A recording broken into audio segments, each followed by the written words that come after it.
Inexistencia de Dios. Dios es el carbón que hace hervir la olla del cura. Una pura invención comercial, Dr. N.I. Yo no voy a resolver el problema de la cuadratura del círculo, a alambicarme el cerebro en evaporaciones metafísicas, a enloquecer en las esferas inescrutables de lo abstracto. Mi tarea es fácil, llana, sencilla. Se trata, pues, de demostrar que Dios no es más que un fantasma proyectado en los cielos por la imaginación supersticiosa del hombre. En otros términos, que no tiene consistencia ni realidad, que en lugar de ser Dios quien ha creado al hombre, es el hombre quien ha creado a Dios. El método que emplearé es también de una extrema sencillez, a la altura de todas las inteligencias, el mismo que se emplea para todas las demás investigaciones. Mismo modo que la existencia de una cierta cosa se comprueba por la constatación de su completa ausencia, siendo todo otro método inapropiado y absurdo. Así, por ejemplo, cuando fulano afirma que tiene en el Banco de la Nación 1.000.000 de pesos, y queremos cerciorarnos si lo que dice es verdad, se va al banco y, una vez comprobada la ausencia de documentos relativos a dicho depósito, se concluye, tal fondo no existe. Igualmente, cuando sutano dice que en tal o cual lugar existe una mina de azufre, de oro o de hierro, y queremos averiguar si tal aserción es exacta, se hacen excavaciones en el lugar indicado, y si tal mineral no se encuentra, se declara que no existe. Idéntico método se impone para la constatación de la existencia o no existencia de Dios. Las palabras, las afirmaciones, las declaraciones de fe, las perífrasis, los circunloquios, no sirven. Una vez que se afirma que Dios no existe, y como tal afirmación no tiene carácter de hipótesis sino de certeza, exigimos su presentación, la demostración de su realidad, los títulos, los documentos, las pruebas visibles, palpables, incontrovertibles de su existencia. Si estas pruebas y demostraciones no vienen, la inexistencia de Dios está demostrada.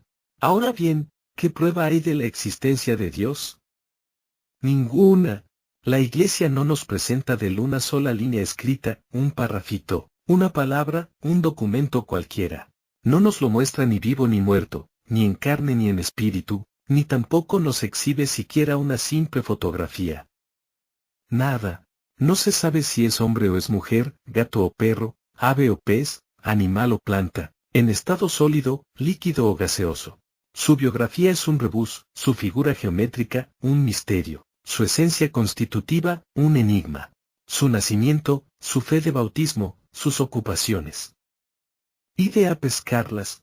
Es blanco, negro, tiene barba, terceras o cuartas circunvoluciones frontales, obscuridad profunda. ¿De dónde viene? ¿Cómo vive? ¿Dónde está su morada? Ni sus creyentes más fervorosos, ni sus representantes más auténticos saben algo al respecto. Todas las indicaciones son indeterminadas y vagas. A veces anda en villégiature en los cielos, a veces baja a la tierra, a veces está en todas partes. Pero en ninguna se halla. Ni el más poderoso telescopio lo encuentra en las inmensidades de los cielos entre los cuerpos infinitamente grandes, ni el más fuerte microscopio entre los infinitamente pequeños. En cuanto más se busca, menos se encuentra.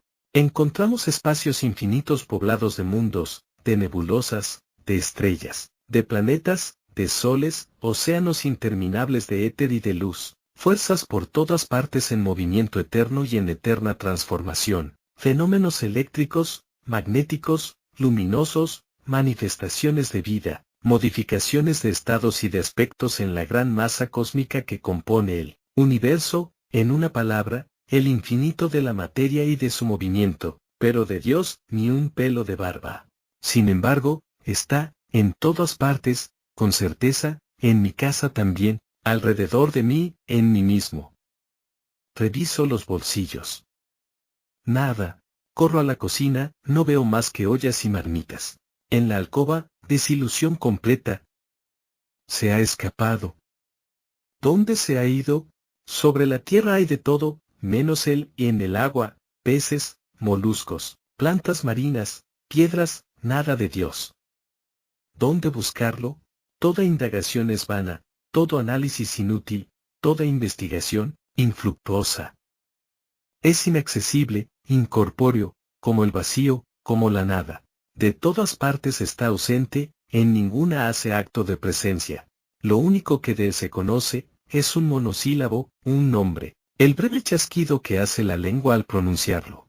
A pesar de ser infinito en el tiempo y en el espacio, escrupulosamente medida su personalidad, no da un centimilímetro de longitud. Puesta en la balanza, su substancia no da ni un miligramo de peso. Con toda su inmensa grandeza, no llenáis el más insignificante agujerito hecho con la punta de un alfiler. Cuando queréis formaros una perfecta idea de sus atributos, debéis imaginar una tabla de billones de sestillones de ceros y sumarlos. El cero inconmensurable que obtendréis como total, os dará la equivalencia de Dios.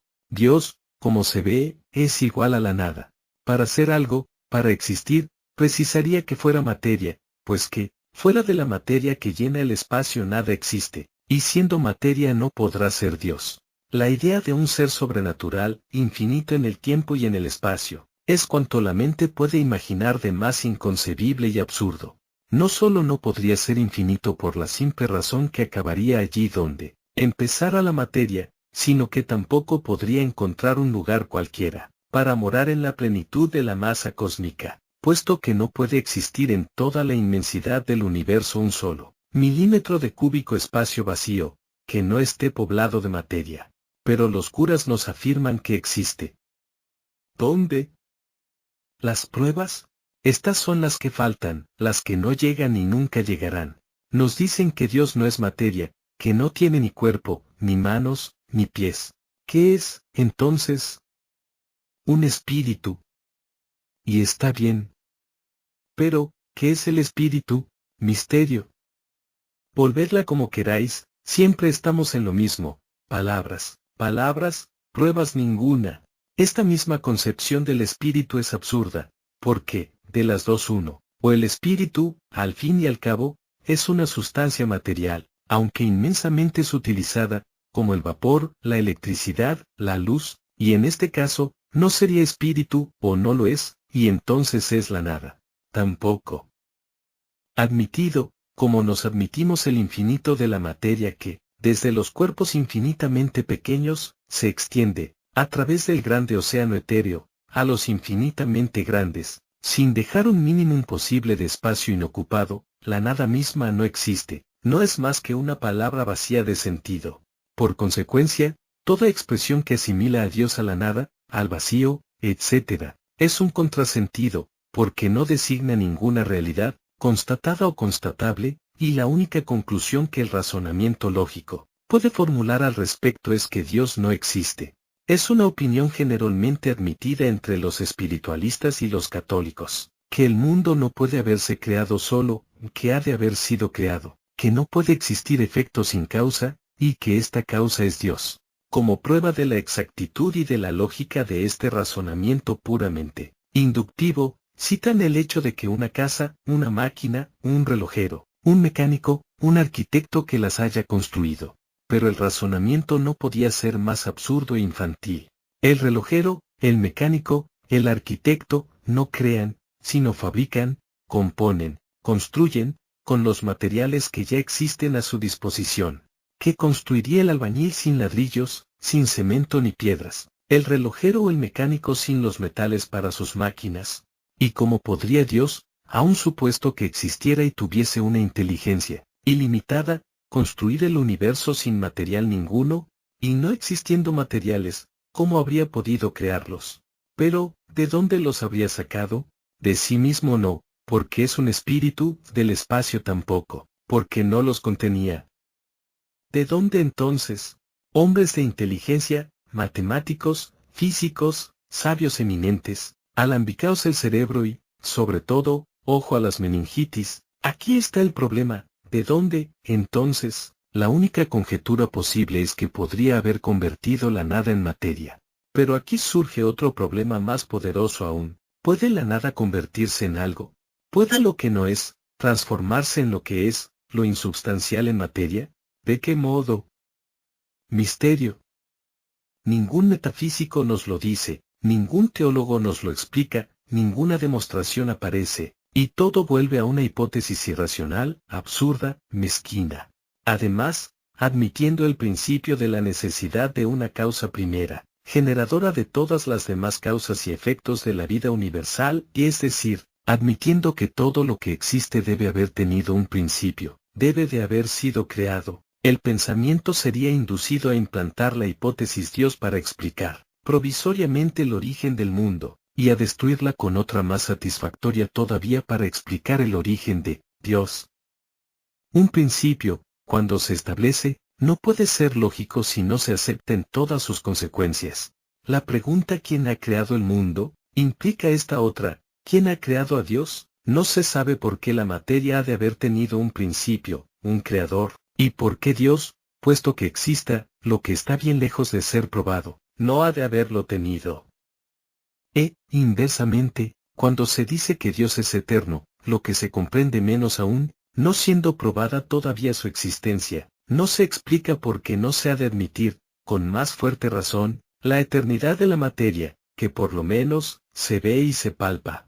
Si la eternidad es una concepción difícil y oscura, debe de serlo mucho más en lo que se refiere a Dios, cuya existencia es, por lo menos, problemática, que por lo que se refiere a la materia, cuya existencia es indiscutible. En fin, cualquiera que sea el punto de vista en que nos coloquemos para considerar el problema de la existencia de Dios, no se puede resolver más que con una seca negativa. Está en todas partes, pero en ninguna se encuentra. Es infinito, es eterno, es creador de todas las cosas, pero nadie lo ha visto, nadie lo ha sentido o palpado. Es más fácil hallar el rastro fugitivo de una liebre, que al gran arquitecto del universo. Ni en la iglesia, que es su casa preferida, saben darnos cuenta, indicarnos su paradero. Se hallan coronillas, estolas, cirios, hostiarios, vírgenes inmóviles y lloronas, cristos de madera, pinturas maravillosas, púlpitos, altares, todo lo que queráis, pero Dios no se encuentra, ni por todos los santos, ni por todos los diablos. No solo no se encuentra a Dios, no se encuentra tampoco una sola prueba, un solo documento, nada de nada. Su ausencia es completa, es continua, es permanente. Y esta es la gran prueba, la demostración irrefutable, aplastadora, solemne, de que Dios no existe, sino como un espantapájaros en la mente enfermiza de los pobres de espíritu. César Montamayor. Octubre de 2025 de 1917.